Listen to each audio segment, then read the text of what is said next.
FIN3702, we're looking at support material 7. The first bit is recap, which we've actually looked at already. I did recap some of this shortly before the break because we were covering that last section in study unit 6. So just to highlight the good and the bad. Remember, you get good debt and you get bad debt. When is debt considered good? Well, when I finance assets. Debt is bad if I'm financing expenses. Because what are we looking at? We're looking at financial management. So we're looking at a company's ability to finance its costs. Do you agree? Okay, so if I'm going to be financing the cost of an asset, using debt would be a good idea because you're getting something today which you can use to generate income, and you're only going to have to pay off that asset over the longer term. But if I'm using debt to pay for an expense, that's not good. Okay, because is there any benefit that I receive later on? No, there isn't. Okay, the expense is utilized today. The only thing that you'll have in the future is the debt or the obligation that you need to pay. So those are two considerations. The one is good, the one is bad. Most important is how we manage or control it. Okay, so they normally say, there's a saying that says, obviously, everything in moderation. Okay, moderation is good. Okay, you don't want to be over-indebted. Okay, but you also don't want to not use any debt. Right, you need debt. Okay, but you need to manage and control it. Right, so as long as we're not getting too much, let's say, obligations and digging a very, very, very big hole, okay, debt becomes a problem. And we don't want debt to become a problem. Debt should be used as leverage to generate more value by financing assets. Right, so when looking at credit, we have to consider our period, which is the policy. We need to look at the age analysis, we need to look at the collection period, and we need to look at good communication. Those are different ways to help manage credit, to make credit good, and to keep credit good. Then we spoke about those different sections, so study unit 1 all the way through to what we're looking at now, which is study unit 7. Right, next week I've only got one more chapter to cover with you guys, study unit 8, and then we can start looking at the assignment. Okay, so after 8 next week we can start going through the assignment, and then we can start looking at past papers. Okay, just a note about the past papers. If you guys can, maybe during the week, when you've got some time, just to check if UNISA has started to post the exam past papers. If they have, then please send me a copy of the most recent one. Okay, the one they wrote last semester, because we can start with that one as the first exam. Okay, I do have past papers for older exam papers, but it's always nice to see what they wrote last semester. Okay, the most recent one as a guide. It's already up. I'll send it to you on Monday. Okay, perfect. That's great. Thanks, Melanie. All right, so then we'll have a good idea of the type of questions they'll be testing you on. Okay, so spontaneous liabilities. What does the word spontaneous mean? In the moment. Good. Okay. And if it's in the moment, is it always expected? You're not thinking. Not thinking? Yes. Unexpected. Unexpected. Yeah. Okay, so those are all good definitions for it. So in the moment, not thinking, unexpected. Things that we don't predict. Right, so when looking at a liability, is it possible to have a spontaneous liability? Yes. Of course. Okay, we can't always foresee everything. Okay, so we can plan and we can budget as much as possible. Planning and budgeting can still give rise to spontaneous liabilities. So in this particular section, you'll be looking at accounts payable, you'll be looking at the credit terms, you'll be looking at analysis, and you'll be looking at things that affect the cost of credit. Costing is always something that we need to consider, and we'll also talk about this, the use of an accrual. So the first bit, does everything always go as planned? No. Definitely not. Okay, so what can arise things that can't always go as planned when relating to that, a liability.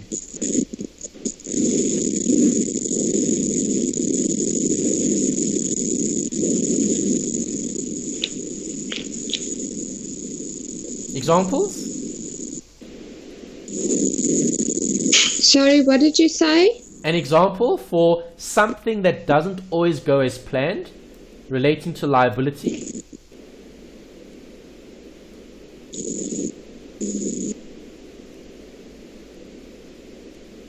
Making more credit Well- than you're supposed to. Making more Making? buying things on credit, more things on credit than you're supposed to. Okay, buying more things than you were supposed to. Okay, so maybe not sticking to the plan. Yes. Okay, if you're not sticking to the plan or the budget, then obviously there will be outstanding liabilities that you might not have foreseen. Okay, definitely, possibility. What else?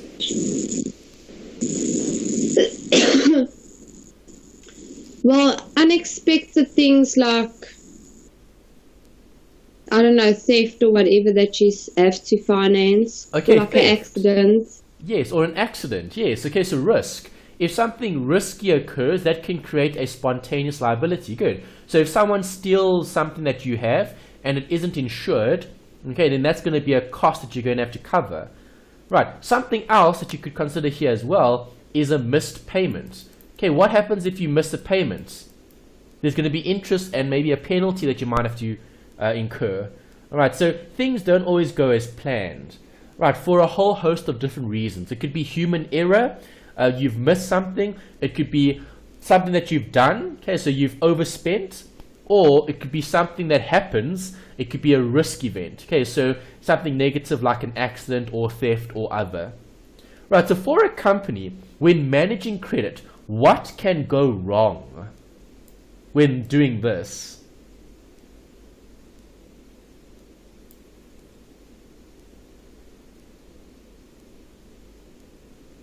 You can lose out on sales.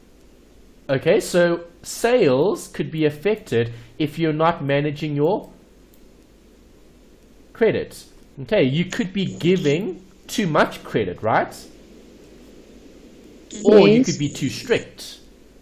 Okay, so if a company isn't managing its credit, let's say companies aren't screening their customers and they're just granting credit to whoever wants it. Is that going to affect the business?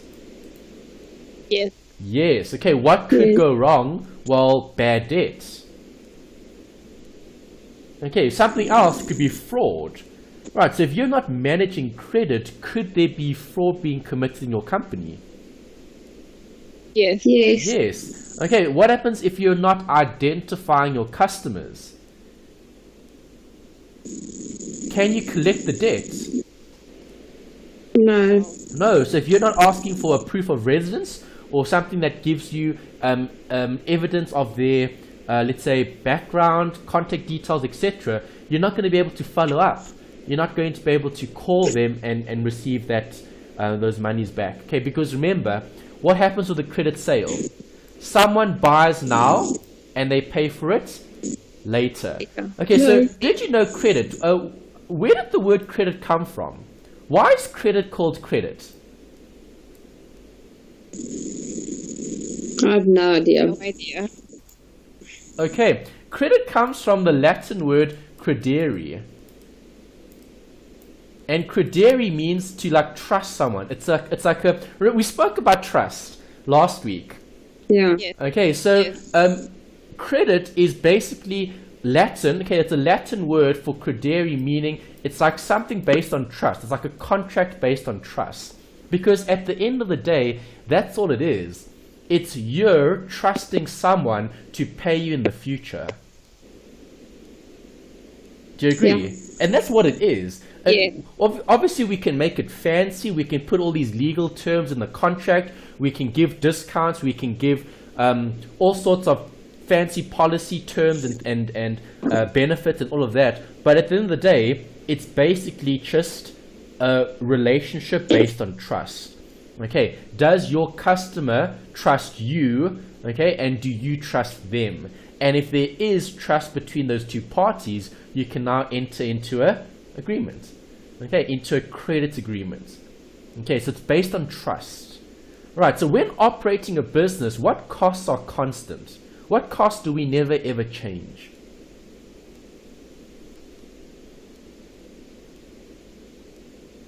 Constant Well, costs? it's like your rent. Okay, fixed costs. Your rent. Yes. Okay, so when operating a business, some costs are constant. Are all costs constant? No. No. Okay, the ones that aren't are the ones that you need to monitor and manage, because those are the ones that can put you out of business, especially if they're not foreseen, if they're unexpected. Alright, so remember, it's not those things that we expect that affect us the most, it's those things that we don't expect. Those unexpected things are either very good or very bad. And for a company that's managing credit, it's what they're not expecting that they need to be careful of. So for example, giving out credit isn't a problem. The unexpected event is the bad debt. That gives us a problem. Do you guys agree? Yes. Okay, it's the Yes. bad debt that affects us the most. It's what we don't expect. We don't expect the customers to not pay, because based on that trust, we trust them to pay. So you wouldn't expect them to not pay, but sometimes they don't. And when they don't pay, that creates a cost. And that cost won't be constant. Because 1 month you might have debtors not paying, the next month everybody pays. Okay, so it's never predictable. Right, you can't have an exact let's say prediction. You can't say, well, I know this and this isn't going to be paid. Okay, you might have a good idea, but unless it's actually happened, you won't actually know. Okay, or maybe you might have this brilliant debtor that always pays you, and then out of the blue, they don't pay. And not because they didn't want to pay, maybe that debtor just had a massive accident, or maybe their company was broken into and the company was affected. Right, and for that month, that company wasn't able to pay. Right, so that's unexpected. That's something spontaneous. Right, so even a good customer can also go bad, depending on a situation, circumstance. Does that make sense? Yes. Great. So what is a spontaneous liability? It's an unexpected liability arising from the normal course of business. Right, so we're looking at operating. Anything part of operations which is unexpected would be considered a spontaneous liability.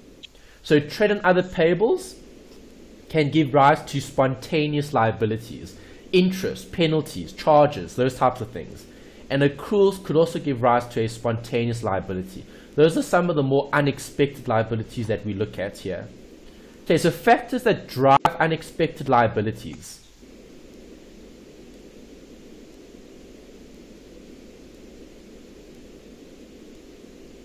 What are they, guys? What factors? What do you mean by?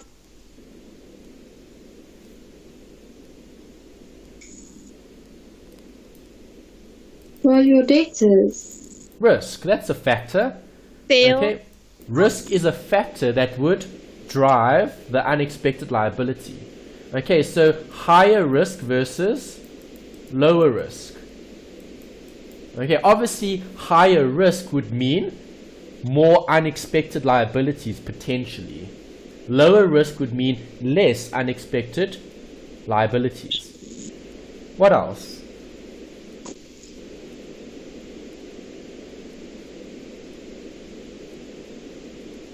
An increase in sales, maybe. Increase in sales, which would affect your liabilities. Definitely, that could be a possibility. Yeah, seasonality. Yeah, definitely. Okay, so seasonality. Okay, so what happens if out of the blue, okay, you receive a massive order?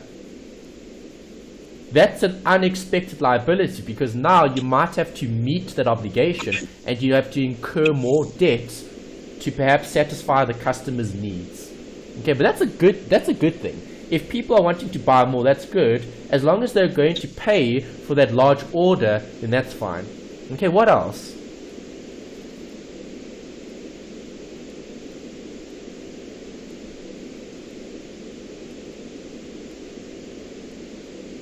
What are the factors which drive unexpected liabilities? Things that we don't expect.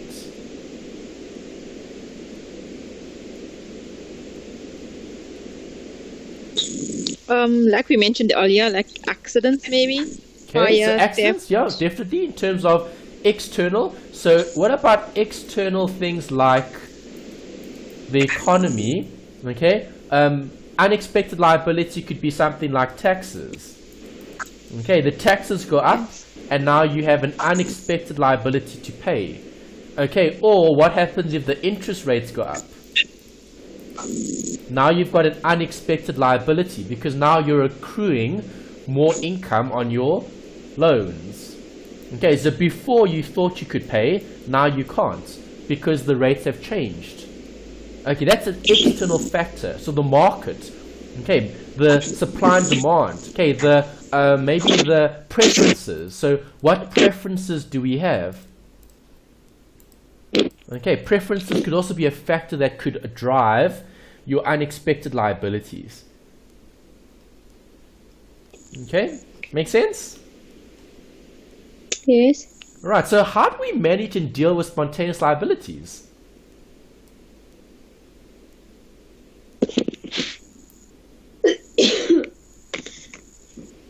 I don't know. Think about it. Do you guys have one of those? Credit cards. Yes. Okay, so short-term facilities in terms of credit help to manage or deal with spontaneous liabilities. Or it could be something else, not just a credit card, but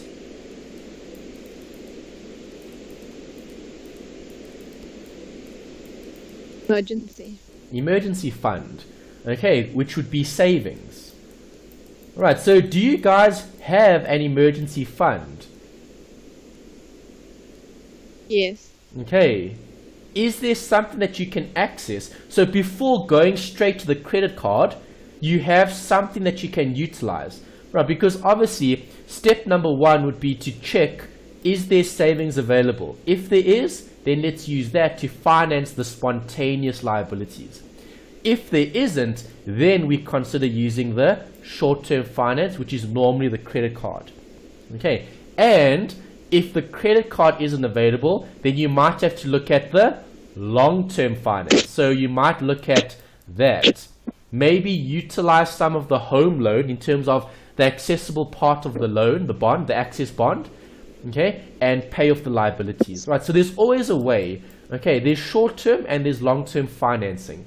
Either or would be utilized in meeting, managing, or dealing with those short-term liabilities.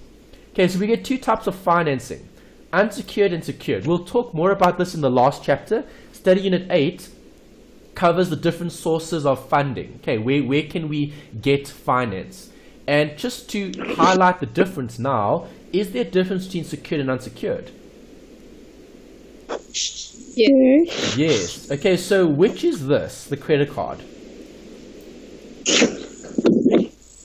Unsecured. Correct. Why do you say unsecured?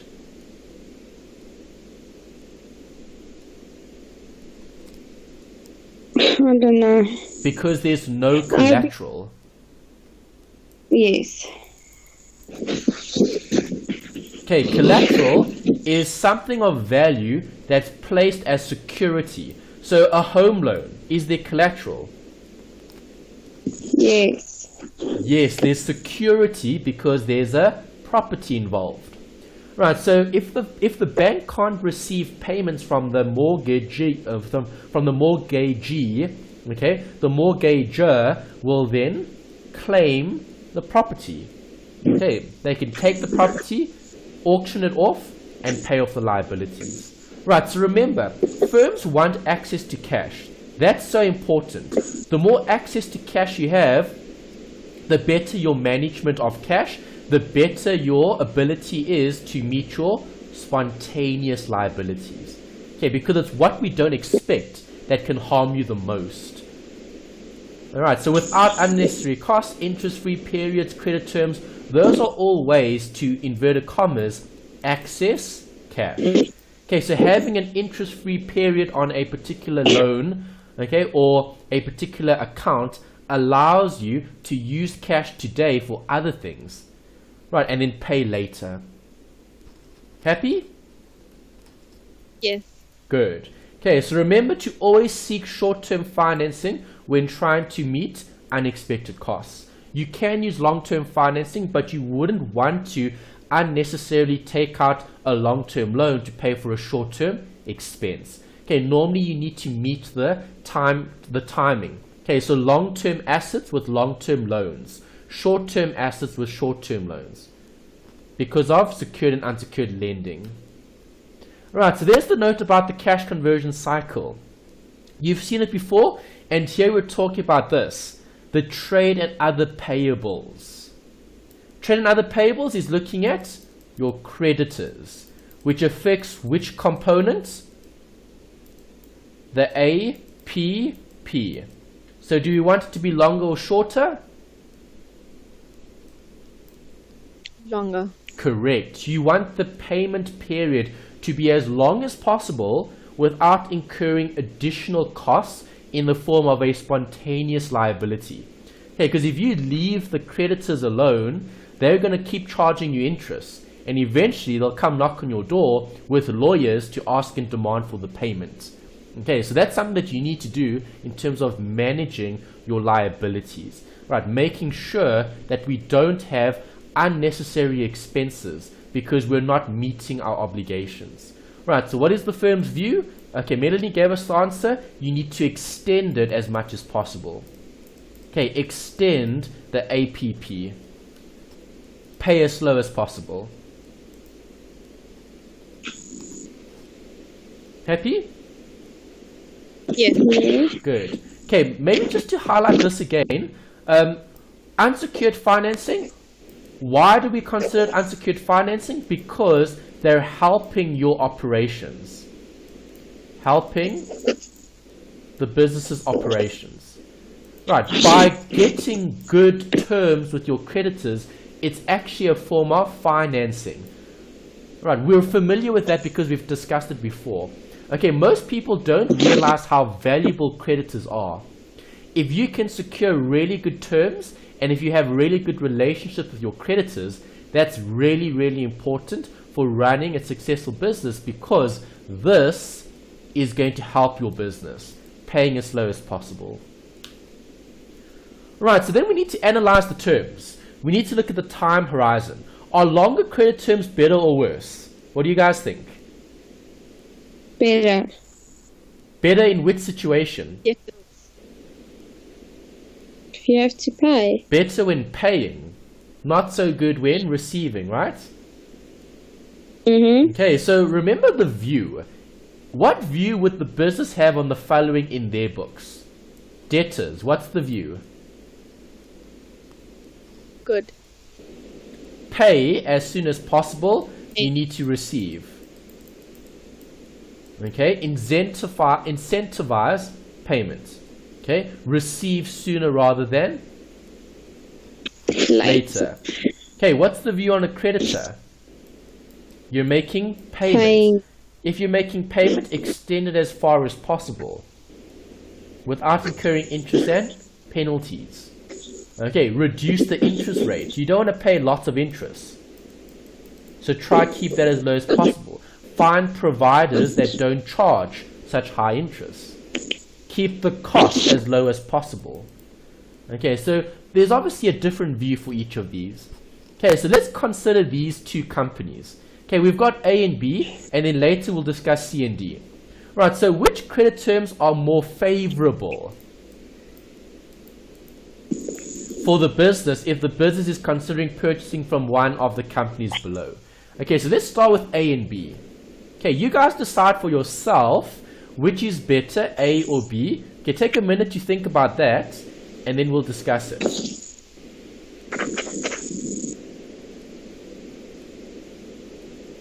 Okay, have you thought about it?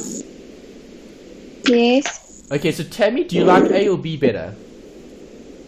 B. Melanie, do you like A or B better? B. Okay, so why do both of you like B better than A? What's wrong with A? Shorter payment days. Yes, okay, so here, Payment terms are extended. correct, it's extended here. This is obviously the better option. Right, because are they giving you the same amount of credit? Yes, so the facility is Yes. the same. Okay, this notation here, 3/50 net 45 means a 3% discount, okay, within 15 days, alright, or net 45, meaning you have to pay before 45 days are up. Do you agree? Yes. Okay, so now Yes. looking at this, obviously you would say that, well, net 60 days, having an additional 15 days to pay off a loan would be beneficial than having to pay the loan within 45 days. Right, so there's clearly a better option there. Do you agree? Yes. Okay, Yes. so now again, take a minute to think about C and D. Decide for yourselves which is better. Do you like C or do you like D?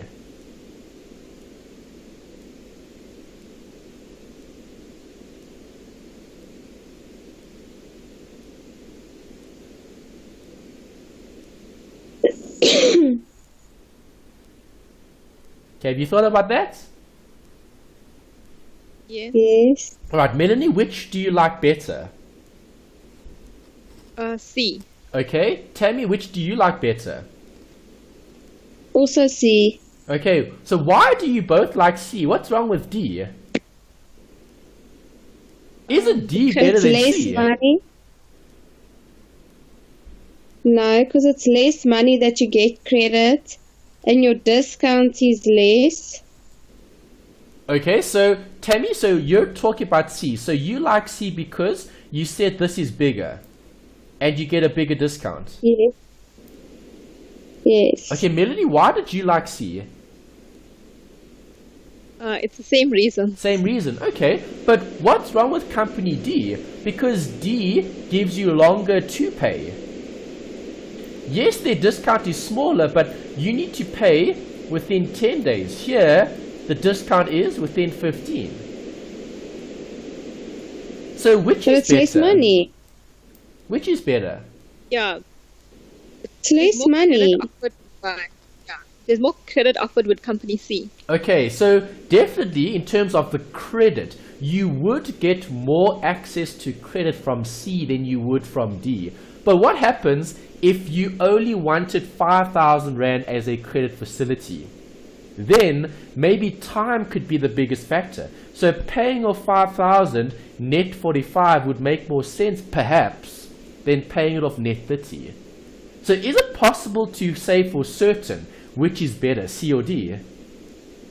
No. No, But I because think it depends on the company. it does depend on the company, but it also depends on this. Yeah. Okay, so you guys were right by talking about the discount. Okay, so looking at this, getting a 3% discount, net 50, 3% discount, 15 days, net 30, may or may not be better than a 2% discount within 10, net 45. Right, so how much additional days does D give you? 35 days. Alright, and C? 15 days. Okay, so in order to determine whether C or D is better, we need to do a calculation. Okay, we can't say, well, I like C because C is my favorite letter of the alphabet, okay, and I don't like D because D comes after C. Okay, we can't say that. We need to be specific. We need to say, well, I like C because this is how much I save, okay, if I have that facility, versus D, this is how much I pay. Okay, so what we need to answer that question is this. Okay, the cost of giving up the discount. Right, so here's an example. How do I calculate the cost of giving up the discount? I substitute. So what is my discount? 2%. Within 10 days, net 30. So, days foregone, 30 minus 10, which is 20. On your calculators, type that in. What do you get as an answer?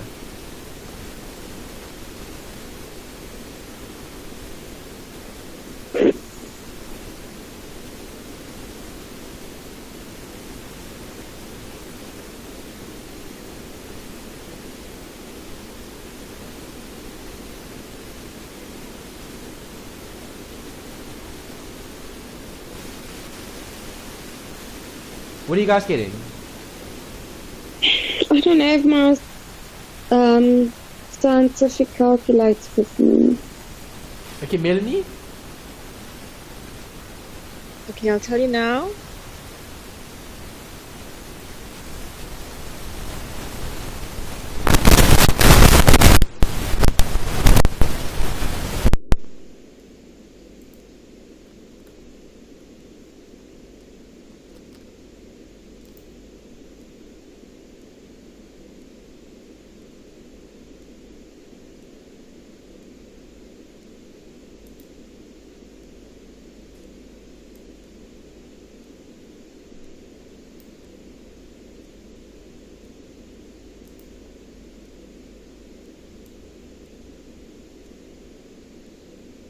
Is it 876.71?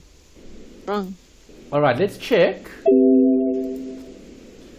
The answer is 37,24489. That's the rate. 37.244. 37.244. 37.244%. Okay, remember to put brackets here. Okay, so it's Oh yes, I think I did. it's 0.2, okay, over 0.2 times bracket 30 minus 10. Okay, so that's the cost of giving up the discount. So what does that say? Well, that says that, do you agree the terms that are being offered are 2% discount if you pay within 10 and net 30. So if I don't pay within 10, how many additional days do I have? 20 days to make payment. But if I don't pay within 10 days, I give up the discount. If I give up the discount, I've financed another 20 days. So what is the cost of giving up the discount? 37.244, because that finances an additional 20 days worth of days. Does that make sense? Okay. Yes. Okay, so 37,244 is the cash cost of giving up the discount. Alright, so is that a big cost?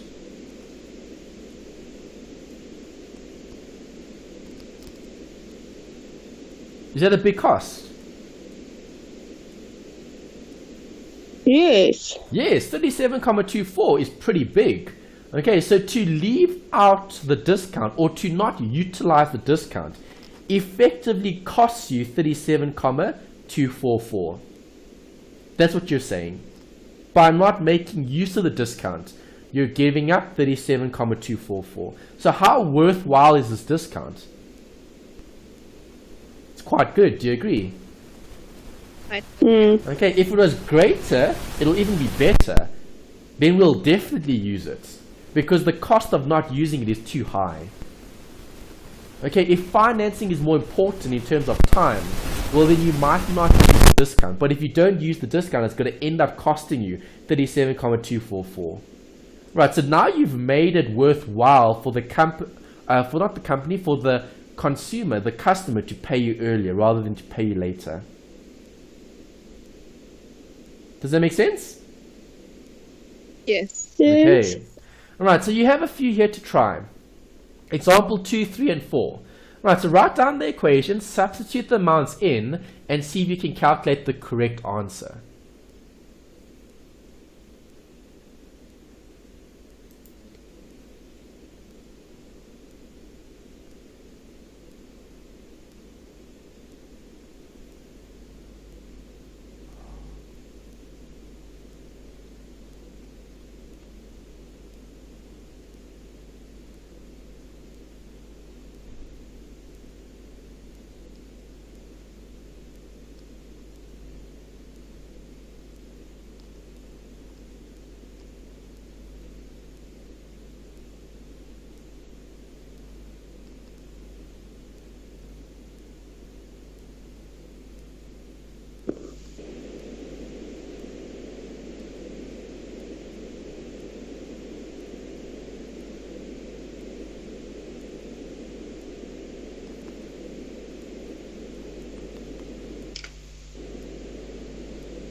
Are you guys managing?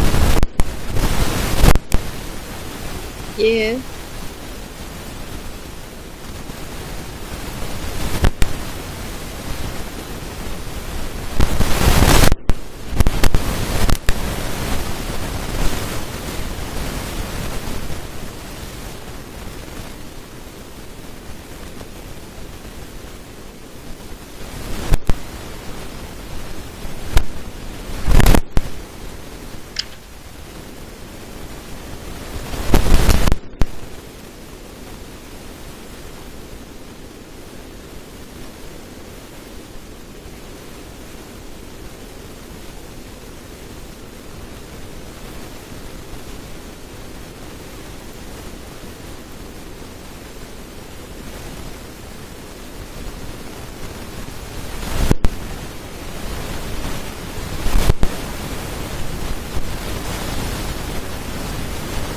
Okay, how far are you, Melanie? Do you have it? I've got the first answer. Okay, so what I is the don't know what I'm working being here? on. Give me the working before you give me the answer. Okay. A 0.01 over 1 minus 0.01 times 365 over 55 minus 10. Yes, good, which is 45. Good. Alright, and if you type that into the calculator, what do you get? 8.19. 8.19. 30. Let's write it down and then we'll check them just now. Alright, the next one, give me the working for this one. Okay, the next one is 0.03 over 1 minus 0.03 times 365 over 70 minus 20. Good. And what did you get there? Okay, and I didn't do the calculation for that as yet. Okay, that's fine. me And do then it give me the again. working for the last one. Okay. The last one is 0.02 over 1 minus 0.02 times 365 over 30 minus 10. Good, which is the 20 days. Nice. Okay, so you've got the correct working for those. We then just need to substitute that into the calculator to see if we get the right answer. So let's check the first one that you got. 8.19, right? Okay. Yes. Okay. Yes, okay, that's right. Okay, good. So if you got the first one right, you'll probably get the others right as well because you're just substituting the different figures in. Alright, so the answer for 3 is 22,57 with some more decimals. Oh, yes. And, Yes, I got that answer. okay, nice. And then 4 is 37,24 with some more decimals as 8%. Okay. You got those? Okay. Yes. Okay, but now we need to comment. Okay, so you've worked out these 3 different examples. Let's assume that these 3 examples were for 3 different companies. Okay, so if I'm looking at company 2, company 3, and company 4, which company is offering the best discount or the best terms?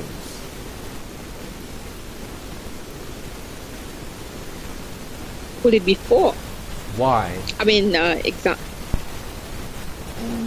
because the percentage, because of the percentage, the rates, it's a higher rate. Correct. The cost of giving up the discount is very, very high. It's a lot higher than 2 and 3.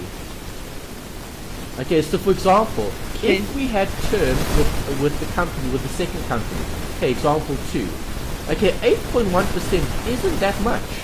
Okay, so utilizing a 1% discount within 10 days isn't that much because rather having an additional 45 days to pay makes a bit more sense because 8.1% is a very small cost of not using the discount.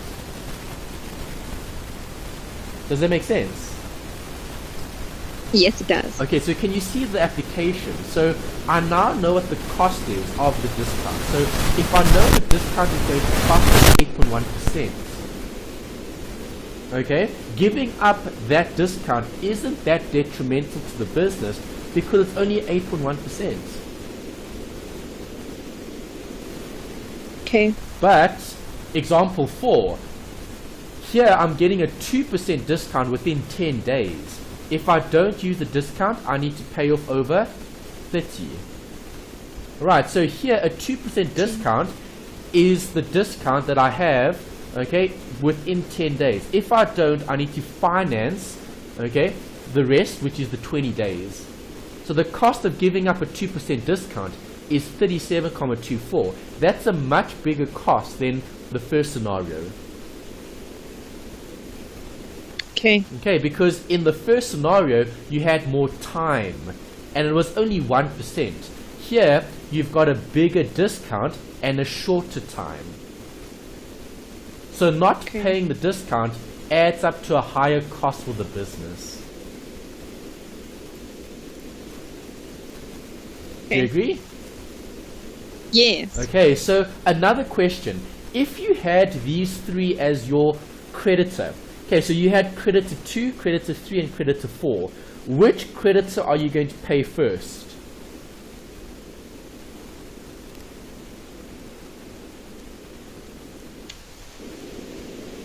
Four. Definitely. You would pay creditor 4 first because that discount has the highest cost. Good. Okay, makes sense. Yes. Great. Alright, so those are the workings there, the ones that we saw earlier. Okay, substituting all the amounts in and then ultimately getting the correct answer. When looking at spontaneous liabilities, stretching the trade and other payables, oh, there's a missing word here. Oh, I think the picture is on top of the word. Okay, I've left out a word here. Other payables. Okay, stretching the trade and other payables is key to managing good cash flow. Right, so what did we say the goal was of a firm? Value. Correct. Okay, making sure we are generating more value. If we're generating more value, that creates a very, very successful business. So what are the consequences of not paying?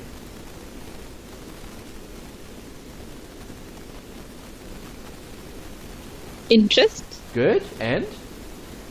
Job supply. Yes. And?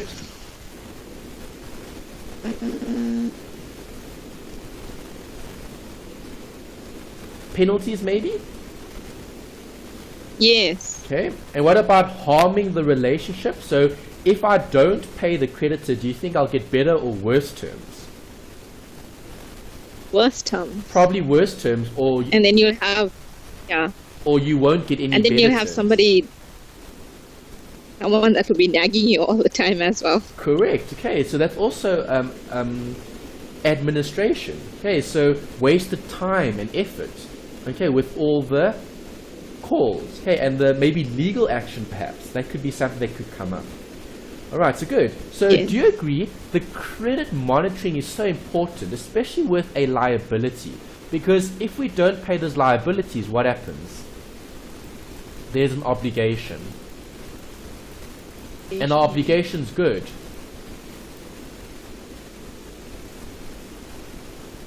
No, it's not. No, they're not. Okay, obligations aren't good because there's a consequence for not meeting that obligation.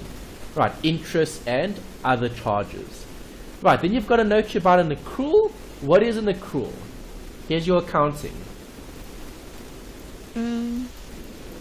It's sort of like a provision that you'd make for an expense that's occurred in a specific period. Okay, good. So it's a provision for an expense. Have you paid it or haven't you paid it? It could be an expense or an income, but in this instance, it's an expense. Yeah, in this case, it's an accrued expense because we're focusing on the liability, correct? Okay, so Yes. what is an accrual? It's seen as a...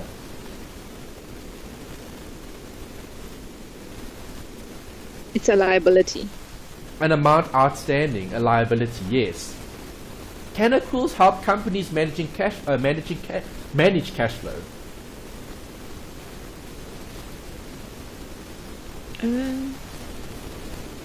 But it's got nothing to do with cash at all. It's just a provision that you'd make. It's like an accounting transaction, basically. Correct. Okay. It can help the company because there's an accrual that will affect the cash flow. And what is that accrual? Cash.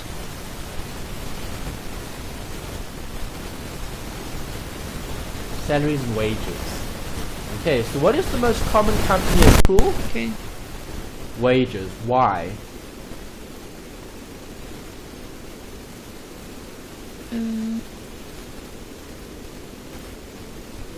Because it's payable, you have to pay it.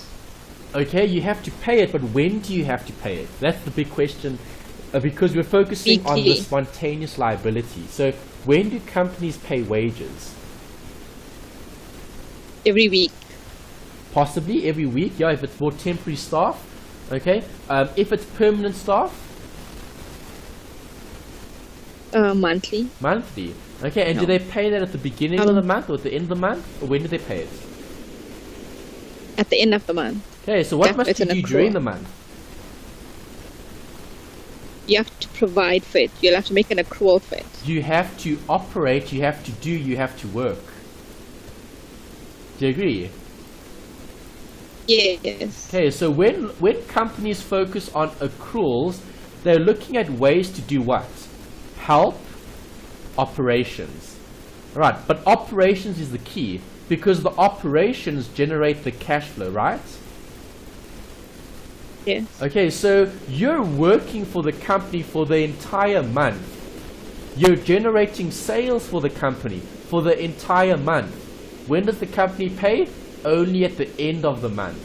Does that help operations? Yes. Yes, because it's a form of financing. Right, so being able to pay your staff later is better than being able to pay your staff sooner.